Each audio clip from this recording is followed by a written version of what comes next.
अस्सलाम वालेकुम। आज के लेक्चर में हम पढ़ेंगे about exchange of gases. In the previous lecture, we already discussed about the process of breathing that includes inspiration and expiration. Inspiration में ऑक्सीजन रिच एयर को इनहेल किया जाता है हमारे रेस्पिरेटरी सिस्टम में, यानी कि हमारे लंग्स तक पहुंचाया जाता है। whereas इन एक्सलेशन जो CO2 बनता है हमारे टिश्यू लेवल में, हमारे सेल्स के अंदर आफ्टर कैटाबॉलिक एक्टिविटीज, मॉलिक्यूल के ब्रेकडाउन होने के बाद जो कैटाबॉलिक एक्टिविटी होती है उसके बाद जो CO2 as a by product बनता है, इसको भी बाहर निकाला जाता है by means of lungs. Through the lungs it get expelled out. तो ये जो गैसेस का एक्सचेंज होता है, यानी कि ऑक्सीजन रिच एयर को पहुंचाया जाता है अप टू द टिश्यूज और CO2 को टिश्यूज से हमारे रेस्पिरेटरी सिस्टम के बाहर निकाला जाता है। तो ये प्रोसेस कैसा होता है उसको हम आज डिस्कस करेंगे। So, alveoli are the primary source of exchange of gases. Primarily, alveoli are responsible for exchange of gases because alveoli are the unit of lungs. Alveoli are the unit of lungs. Ultimately, जो gases lungs तक पहुँचते हैं वो alveoli तक पहुँचते हैं। So, primarily alveoli के through ही gases का एक्सचेंज होता है। It also occurs in between blood and tissues. जो एक्सचेंज ऑफ गैसेस होता है वो ब्लड और टिश्यूज में भी होता है। अब ये जो एक्सचेंज ऑफ गैसेस होगा, this exchange of gases is occurs by means of simple diffusion. How O2 is get transferred towards the tissue and from the tissue how CO2 reaches up to the lungs. ये जो transformation होता है वो एक process के through होता है, one of the physiological process, and that process is called as a simple diffusion.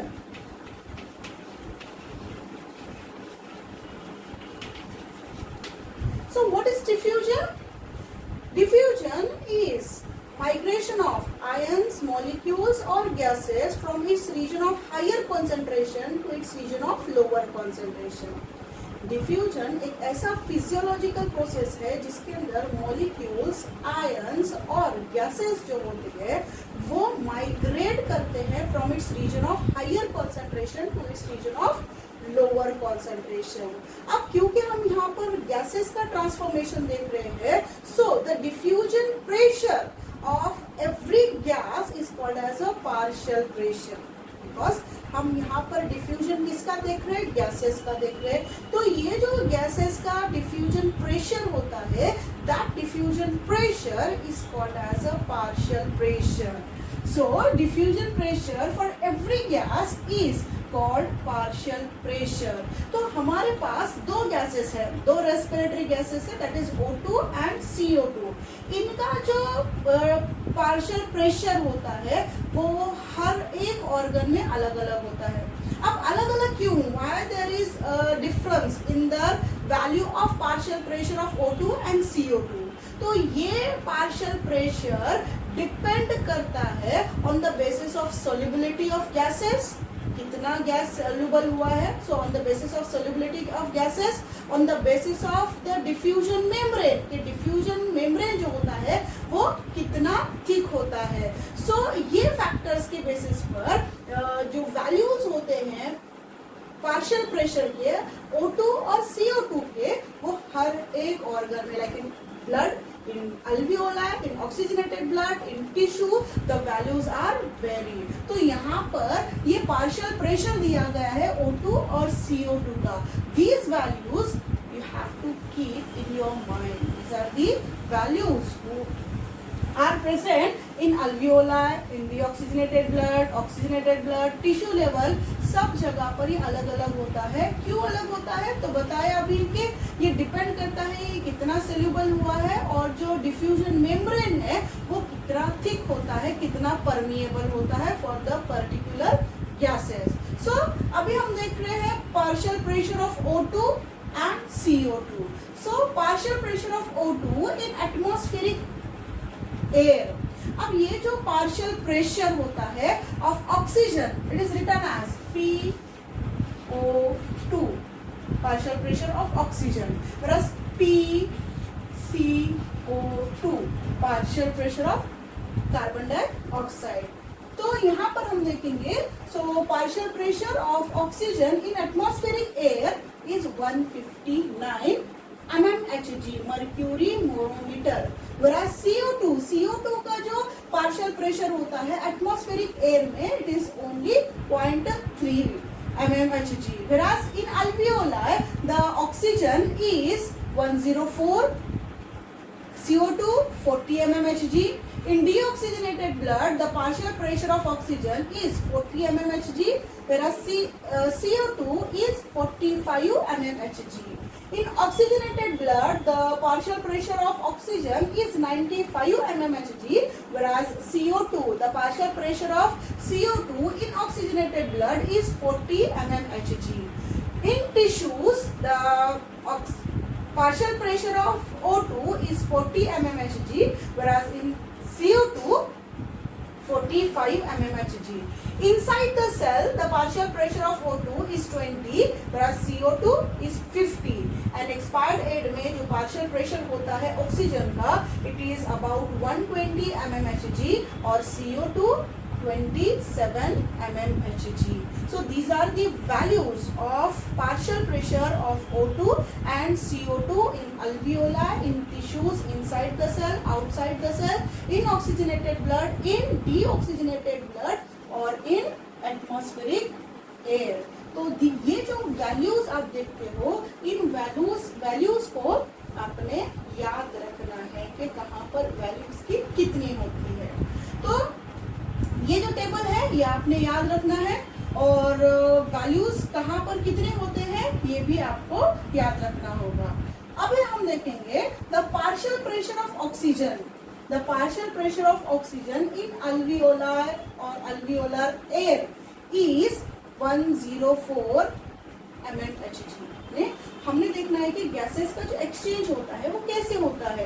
तो ऑक्सीजन अभी कहाँ पर है, ऑक्सीजन एटमॉस्फेरिक एयर से रेस्पिरेटरी सिस्टम से होता हुआ it reaches up to the lungs, where inside the lungs the pockets of airs are present, which is called as a alveoli. So this air is called as a alveolar air.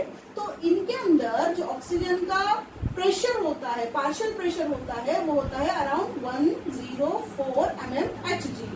अब alveolar air में oxygen का जो partial pressure होता है वो होता है around 104 mmHg, whereas the value of partial pressure of oxygen in arterial blood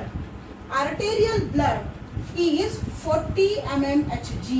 देखो क्या बता रहे हैं यहाँ पर कि जो ऑक्सीजन होगा वो ऑक्सीजन कहाँ पर ट्रांसफर होता है, ऑक्सीजन कहाँ पर प्रेजेंट होता है, अल्वियोलाई में प्रेजेंट होता है। अब अल्वियोलाई से यानी कि लंग से जो ब्लड होगा वो ऑक्सीजनेटेड होकर बाहर जाएगा। अब अल्वियोलाई से ब्लड में ऑक्सीजन मिक्स करने के लिए कुछ ब्लड वेसल्स होते हैं जो लंग्स तक पहुंचते हैं। कौन से ब्लड वेसल डीऑक्सीजनेटेड ब्लड को लंग्स तक पहुंचाते हैं, pulmonary veins, pulmonary arteries. Pulmonary arteries होते हैं who carry deoxygenated blood from right ventricle towards the lungs.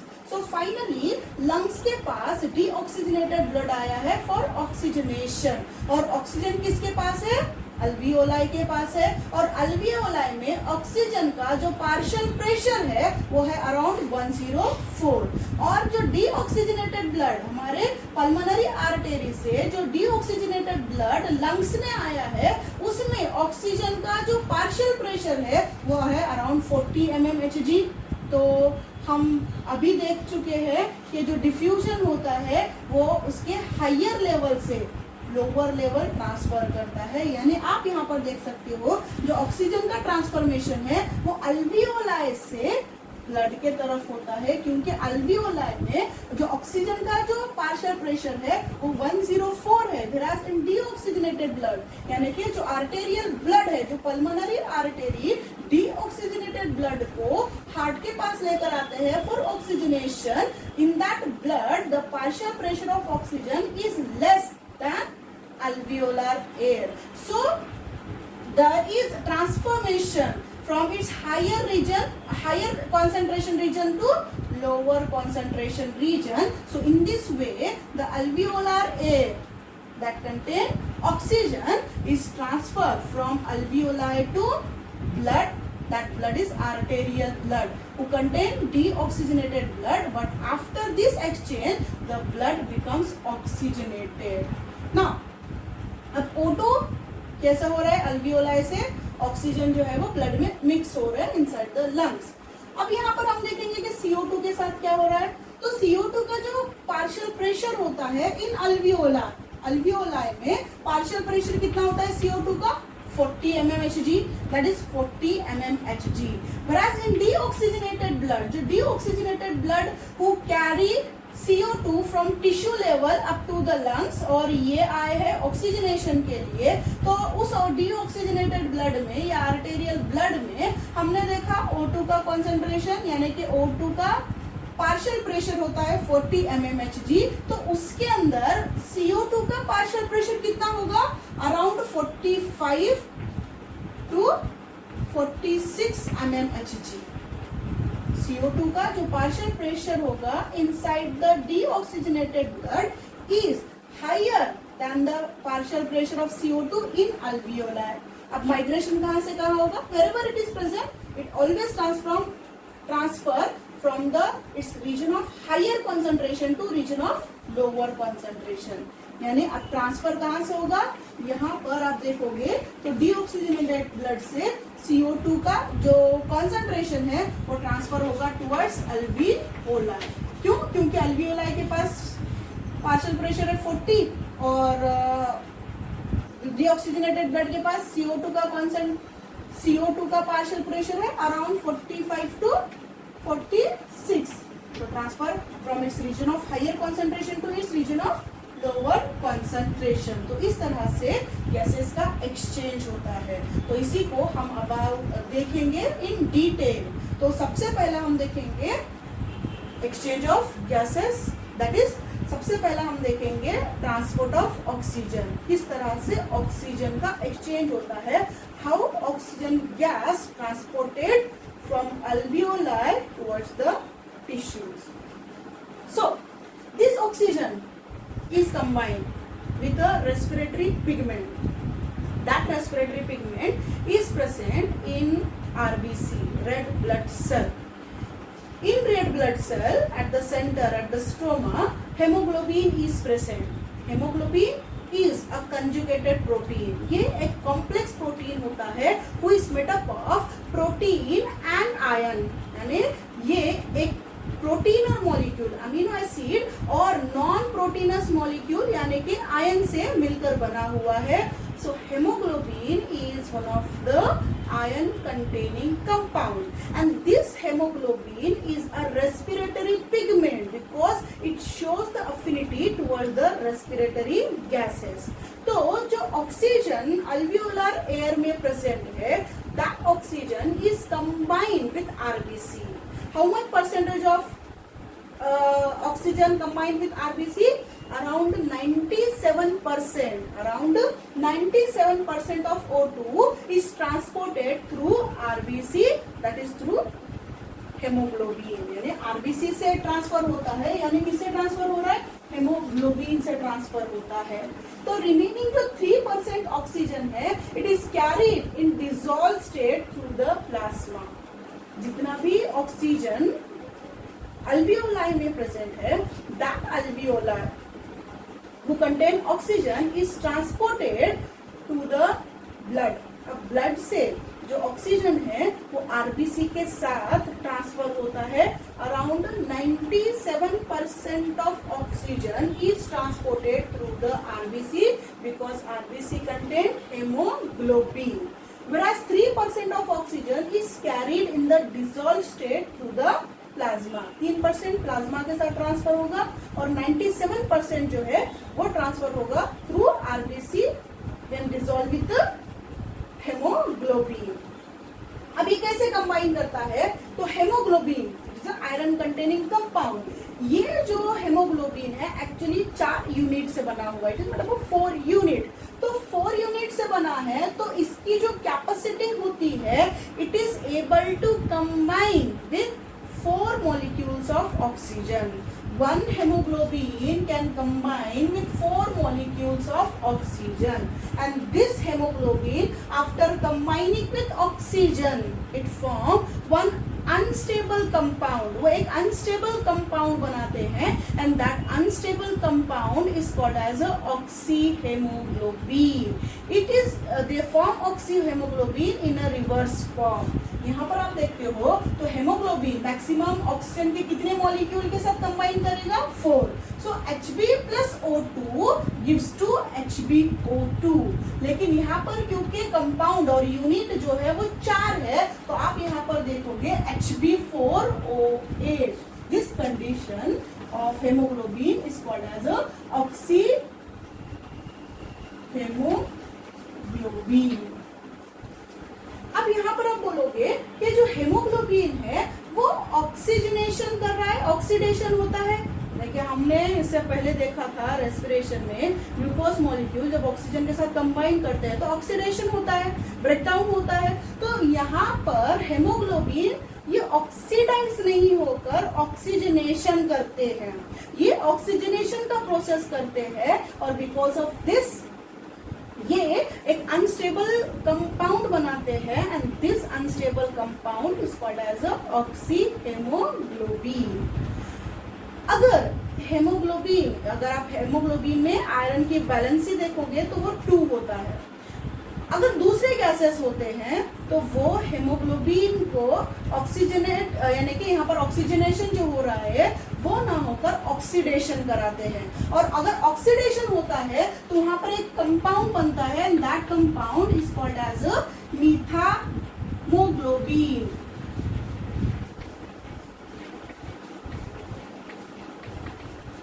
After oxidation, अगर हेमोग्लोबिन या कुछ गैसेस होते हैं like ozone is one of the gas, अगर वो ऑक्सीडाइज होती है तो वहां पर एक गैस, एक कंपाउंड बनता है, that compound is called as a methaemoglobin, and it forms the environmental pollutant. It is one of the environmental pollutant. लेकिन हम यहाँ पर देख रहे हैं तो यहाँ पर ऑक्सीडेशन नहीं होता है, ऑक्सीजनेशन होता है, और ऑक्सीजनेशन के बाद में हेमोग्लोबिन ये ऑक्सीहेमोग्लोबिन बनाता है.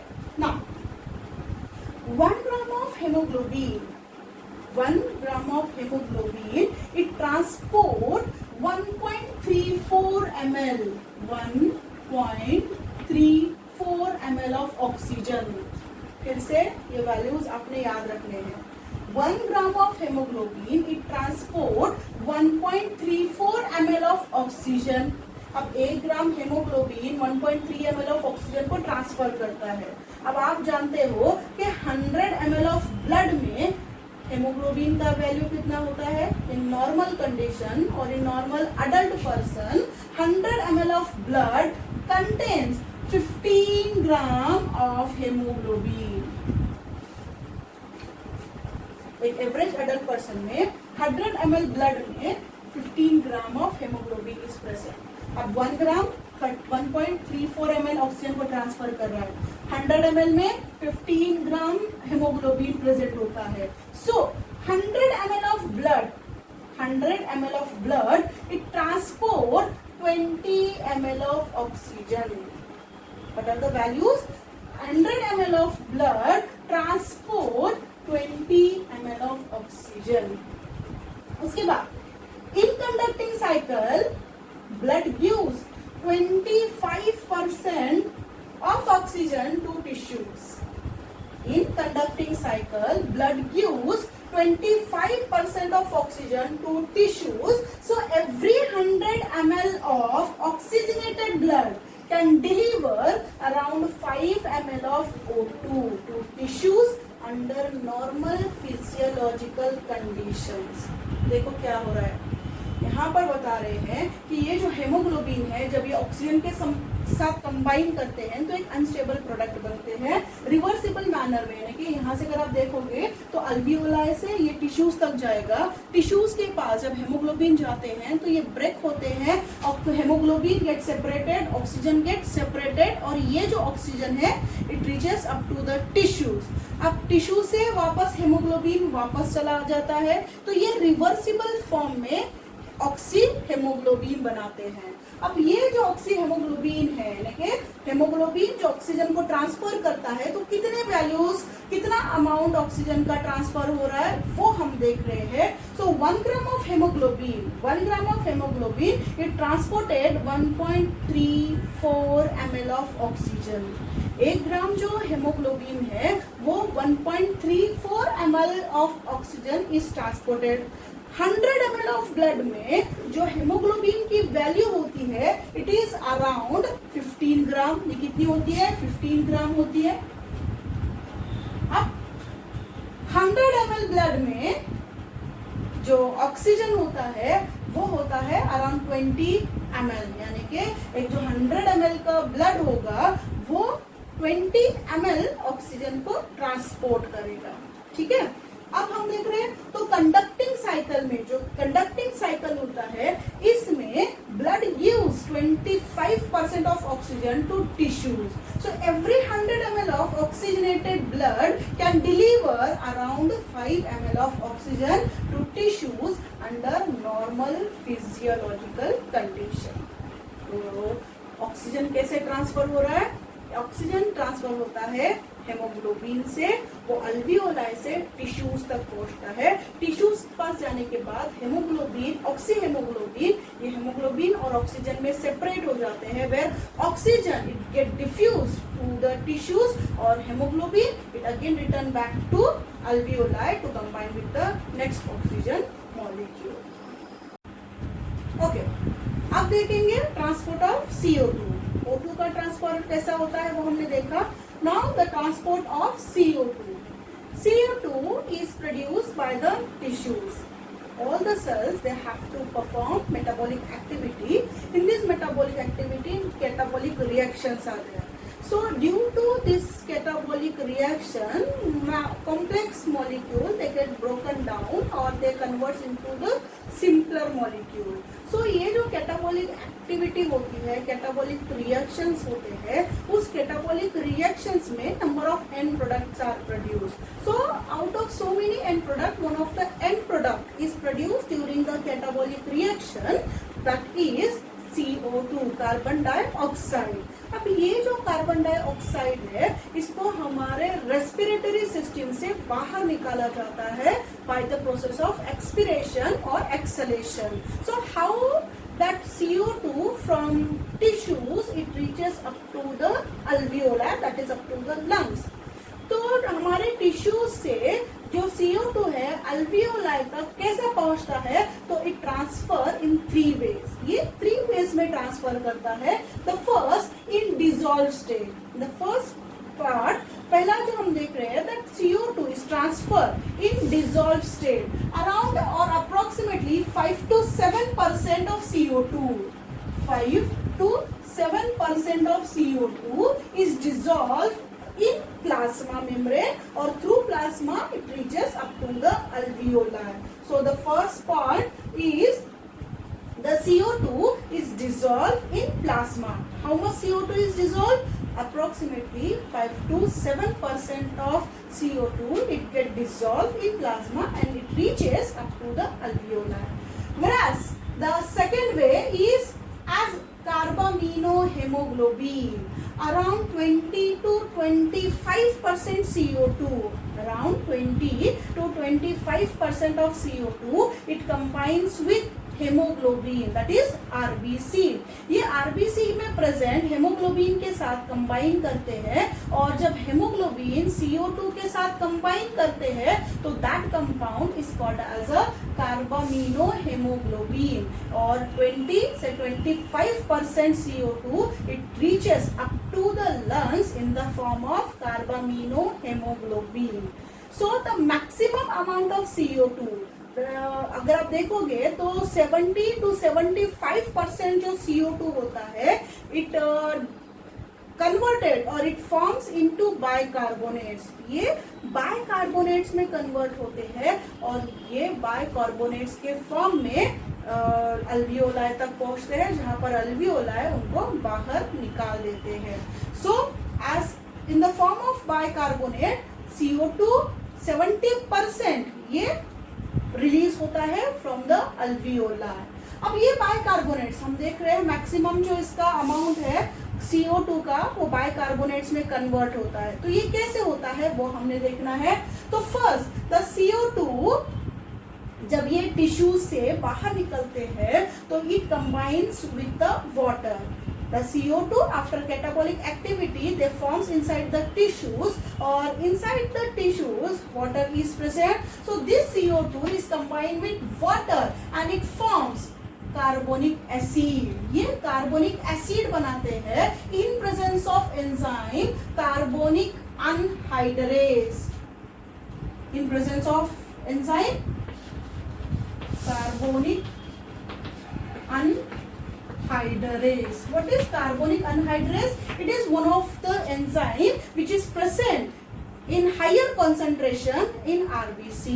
Carbonic anhydrase is one of the enzyme who convert or who combine CO2 with water and they reacted with each other and they form carbonic acid, and the amount of carbonic anhydrase is more in RBC and little amount of carbonic anhydrase is also present in the plasma. So the carbonic acid is produced after CO2 combines with water. अब ये जो carbonic acid है, this carbonic acid it dissociate and it forms hydrogen ions and bicarbonates. ये जो carbonic acid है ये carbonic anhydrase इस enzyme के प्रेजेंटी में ही कैटेलाइज कौन कर रहा है इसको? कार्बोनिक अनहाइड्रेस इस एंजाइम के प्रेजेंटी में it converts into hydrogen ions and bicarbonates. अब ये जो हाइड्रोजन आयन है ये कहाँ जाता है ये हम इसको देखेंगे थोड़ी देर के बाद। अभी हम देख रहे हैं अबाउट बाइकार्बोनेट्स HCO3। ये जो बाइकार्बोनेट है it gate combine with potassium और सोडियम। ये पोटेशियम के साथ या फिर सोडियम के साथ कंबाइन करते हैं।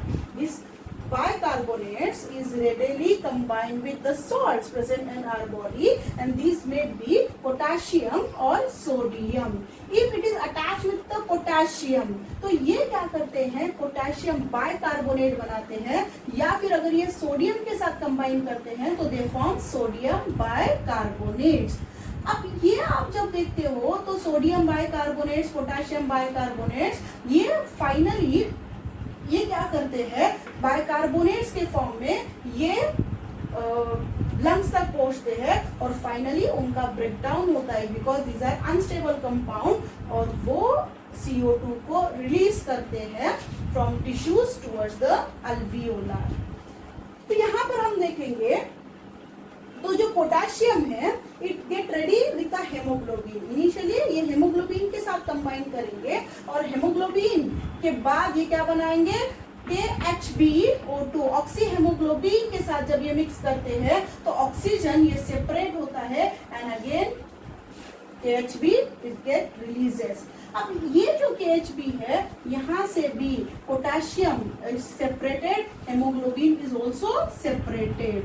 दिस हेमोग्लोबिन नाउ ये जो हेमोग्लोबिन है is combined with the hydrogen ion. यहाँ पर हमने देखा था हाइड्रोजन आयन का फॉर्मेशन होता है, जहाँ पर हमने देखा बाइकार्बोनेट ये पोटेशियम और सोडियम के साथ मिलकर potassium bicarbonate and sodium bicarbonate बनाते हैं। और ये जो हाइड्रोजन आयन बचा हुआ था ये हाइड्रोजन आयन ये इस हेमोग्लोबिन के साथ कंबाइन करते हैं और ये हेमोग्लोबिन के साथ कंबाइन होकर hydrogen ion plus haemoglobin they form haemoglobinic acid H hemoglobinic acid.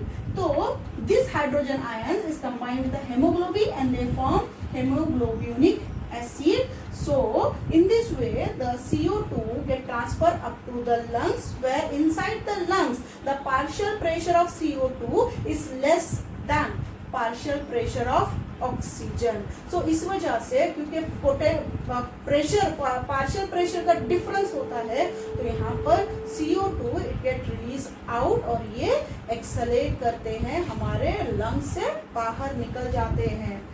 अगर आप वैल्यूज देखोगे 100 ml of deoxygenated blood it delivers around 4 ml of CO2 to alveoli. एक 100 ml जो डीऑक्सीजनेटेड ब्लड होता है it delivers around 4 ml of CO2, it delivers around 4 ml of CO2 to alveoli where alveoli exhale this CO2।